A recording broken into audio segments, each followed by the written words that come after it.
Bien, bonjour. Donc, je vais vous présenter le travail d'aujourd'hui.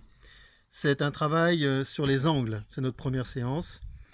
Alors, le travail d'aujourd'hui consiste à repérer les angles en fonction de leur taille, s'ils sont grands ou petits. On va se contenter de ça aujourd'hui. Alors, parmi les angles, il y en a un que vous connaissez bien, c'est l'angle droit. Alors, qu'est-ce qui caractérise un angle? Un angle, c'est d'abord deux demi-droites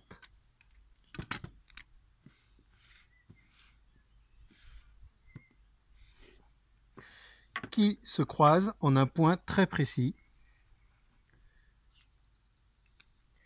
Et dans le cadre de l'angle que vous connaissez bien déjà, il s'agit de l'angle droit, il faut une équerre. Celui-là, vous le connaissez, c'est l'angle droit que l'on repère en dessinant le petit carré qui est représenté par l'angle droit. Ceci est donc l'angle droit. Mais un angle n'est pas forcément droit. Il existe d'autres angles. Le premier angle qui existe, enfin le premier, c'est bien sûr, je commence de petits points, je fais une première demi-droite, puis une deuxième demi-droite. Vous voyez bien que cet angle-là n'est pas un angle droit. Il est petit, l'ouverture est petite par rapport à ici, qui formait un angle droit. Là, ce n'est pas un angle droit, donc je ne fais pas un petit carré, je fais un arc de cercle. Cet angle, il est petit, on appelle ça l'angle aigu.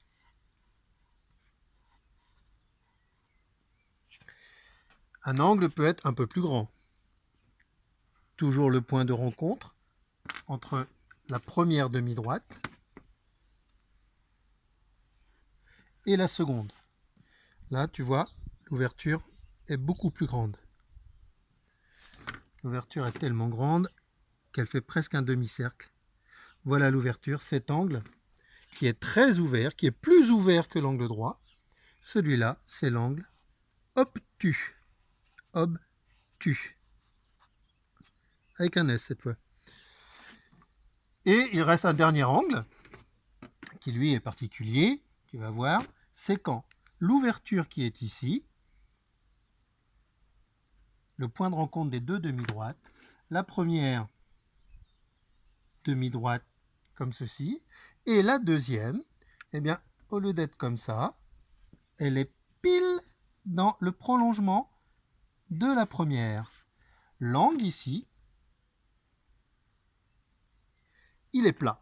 On appelle ça l'angle plat.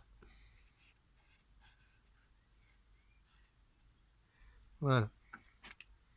Donc voilà ce que tu as à savoir pour cette première séquence. Je te rappelle, avec l'aide de ce qu'on appelle une fausse équerre, qui est une équerre pour les menuisiers à l'époque où c'était pas Ikea qui faisait nos meubles de maison. Nous avons donc pour commencer l'angle droit. Hop. J'essaie de le faire droit. Pas facile. Nous avons l'angle qui est plus petit que l'angle droit, qui est donc l'angle aigu. L'angle qui est plus grand que l'angle droit, qui est l'angle obtus. Et l'angle dont les deux demi-droites sont l'une dans le prolongement de l'autre, qui est l'angle plat. Voilà de quoi travailler.